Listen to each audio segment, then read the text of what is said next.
for as much as people want to shit on ESPN, and I get it, ESPN is still extremely important in the world of all sports. And I would assume that when UFC ends up making a deal with ESPN, that took the sport to another level. Did that coincide with also taking your career to another level? Yeah, for sure. I mean, there were a couple of moments, right? Like the first moment that was huge for the sport was the Spike TV deal, because for the longest time, it was just a pay-per-view sport. Then it was actually banned from pay-per-view in the late 90s. Then it started to climb back up. It had a little cup of coffee with Fox Sports, Best Damn Sports Show, period.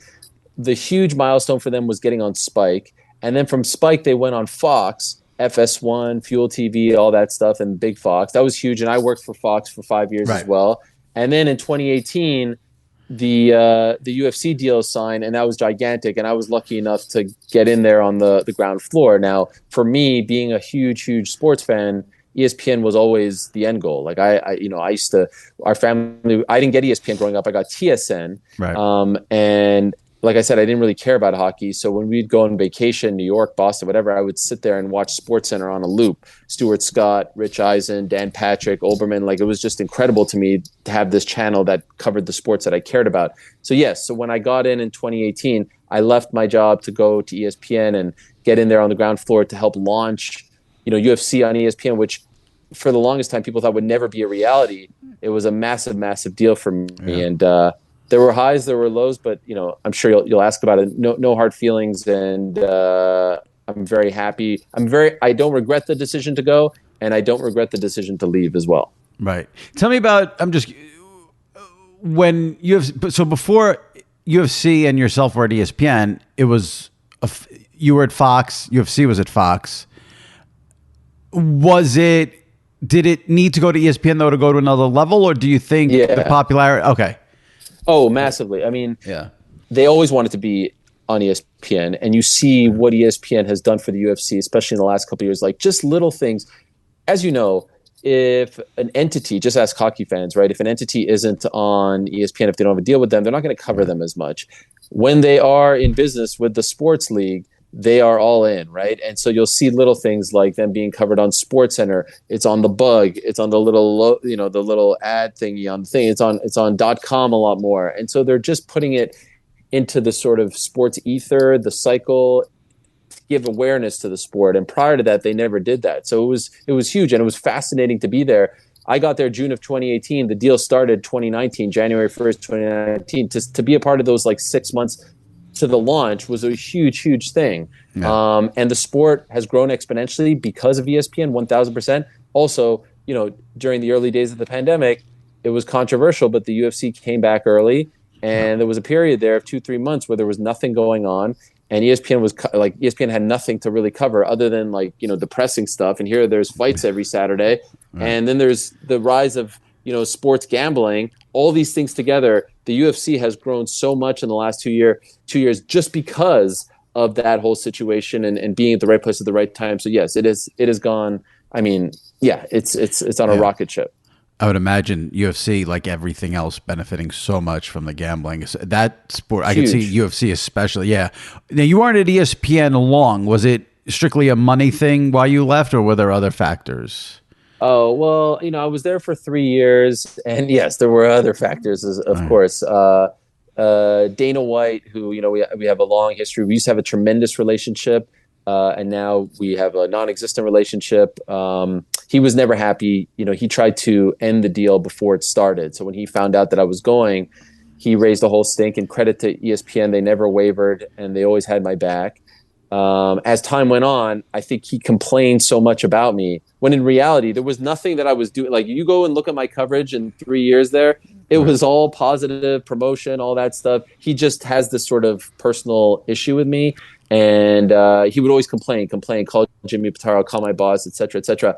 And I think by the end, they were like, golly, this is getting tiresome. Like, he really, when this guy wants something, he wants something.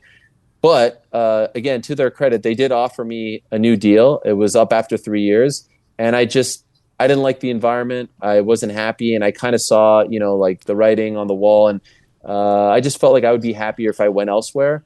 But people think that I was let go or fired or anything. Like, no, I had a deal that I thought, it was all right. It wasn't the great, it didn't blow my socks off, but it was all right. And I felt like it would be better off for me to go elsewhere. And it has worked. Like I said, I have no Right. regrets. And also to their credit, despite the fact that, he would complain and all this stuff and unfairly, they gave me a ton of opportunities. For example, I got to do sidelines for NBA, and that was just me walking into Tim Corrigan's office. I got to do E60 outside the lines, host radio. So it wasn't like they were listening to him and trying. In fact, they gave me more opportunities than I signed up for. It was just by the end, I kind of felt like, all right, it's probably best that I go. So they made you an offer, but did you feel like they didn't support you in the way that you wanted or needed in the battles with Dana White? Or is that not a factor? Only to a certain degree. Like I felt like the major turning point for me was basically Gina Carano, who I've had a great relationship with over the years. She was on The Mandalorian, and she got in trouble for these like posts about pandemic stuff. And there was a meme kind of comparing it to Nazi Germany. I'm Jewish. I take that stuff very seriously, and I put out a video explaining why this was offensive, but also being very clear, like, I'm not down with cancel culture or anything. Like, I wasn't saying I wanted to get fired. I was just like, hey, this is why there are some people who are upset about this. And I actually decided not to talk about it initially because I didn't want to get into all of that, but I kept getting hit up about it, and it was MMA and it was Judaism. And so I was like, all right, this seems like it's my, my domain. And, the next day, Dana White came out and called me a douche for that, and took a shot at me. And no one at ESPN had my back. And the story like grew over 2-3 days. A lot of my ESPN friends and colleagues came to my defense. And by Sunday night / Monday, it became like a really big thing where I got a couple texts from people saying, like, "Oh, we're going to comment on it." And the comment, I don't know if you have it, was I don't have it off the top of my head. Was kind of like, it was sort of like a nothing comment. And I was like, all right, this was a very easy thing to squash. And clearly they didn't want to squash it for whatever reason. And so I sort of felt like maybe at that point was the first time that I started. That was February and I left in June. I started to think like, maybe they don't have my back as much as they did at the beginning. So is he just mad that you made a video explaining why Gina Carano's comments were problematic? No, this is like it was a culmination of things. This is like 6-year feud. So that's what I want to ask you, because I did do a lot of research in you, and then obviously if you're doing research on Ariel Helwani, there's the feud with Dana White. From what I can gather in just my research, maybe I didn't go in depth enough. There was an incident obviously where you spoiled the return of Brock Lesnar, reported it, and they wanted it right. But outside does Woj spoil, the Knicks re-signing RJ Barrett, or does he report it? So you did nothing wrong there. I'm with you. That's the way I look at it. Right, 100%. Yeah. But outside of that incident where he claims, you ruined the fun with the Brock Lesnar surprise. Yeah. I can't find anything that he has beef with you other than it just seems like he's always just saying you're a weasel or you're the loser. There's nothing. Or you're like, I can't. It's bizarre because I'm looking for like, okay, what happened with these two? What exactly is the beef? And it's just always you're a weasel. And I'm like, I don't get it. I'll tell you the beef. So he was super kind to me, very accessible to me from the beginning of my career. First time I met him, 2009, up until 2016, where everything kind of blew up. And in retrospect, the worst thing I ever did, and it's easy for me to say it now because it was big for my career at the time, but when I went to Fox and like the lines got blurred, I think on their end, never discussed with me, they were like, oh, you can't talk about certain things. Now, let's be clear about what these certain things are. And it shows like where the sport is at compared to the sports that you cover. They would get mad at me. The UFC would get mad when I would talk about free agency, when I would talk about unions, when I would talk about fighter pay, the type of crap that we listen to every single day. That's just a part of like, I listen to podcasts all day. I love that stuff. It was never below the belt. It was never talking about personal stuff, family. Like it was just, but they just want ass kissing coverage. Right. And so they would increasingly get mad at me for that, to the point where the final straw was a fighter named Rory McDonald coming on my show in 2016, who just said, I don't like my deal and I'm going to fight out my contract. I'm going to test the market. Lorenzo Fertitta, then the owner of the UFC, got very mad about this. Why is Ariel talking about this? Called Fox and asked them, demanded that they fire me after 5 years just because at the time I had two jobs. I was working for Fox and I was working for Vox Media. And with Vox Media, I was completely independent. With Fox, I was a part of the orbit, and it got a little bit too, intertwined. And Right. that, Well, so it was a buildup. yeah, But I'm more fascinated. Truly, there's no smoking gun.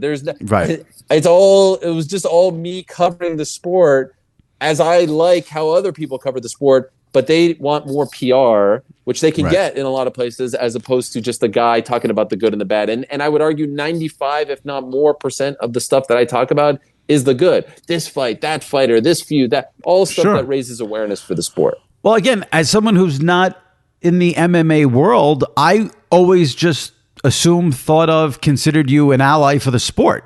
I mean, I know that if there's any MMA news, you're breaking it, you're the one doing it.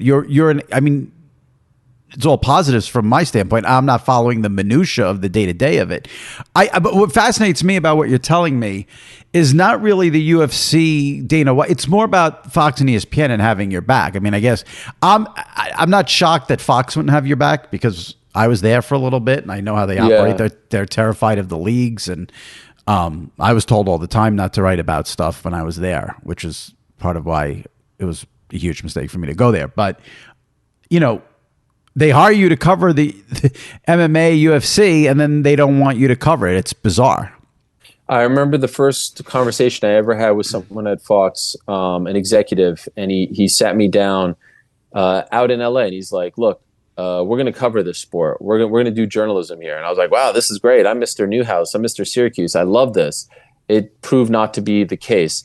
They really didn't have my back. Like the way that relationship ended really hurt me, because I never felt like they had and I never embarrassed them. I never got a story wrong. I never did anything.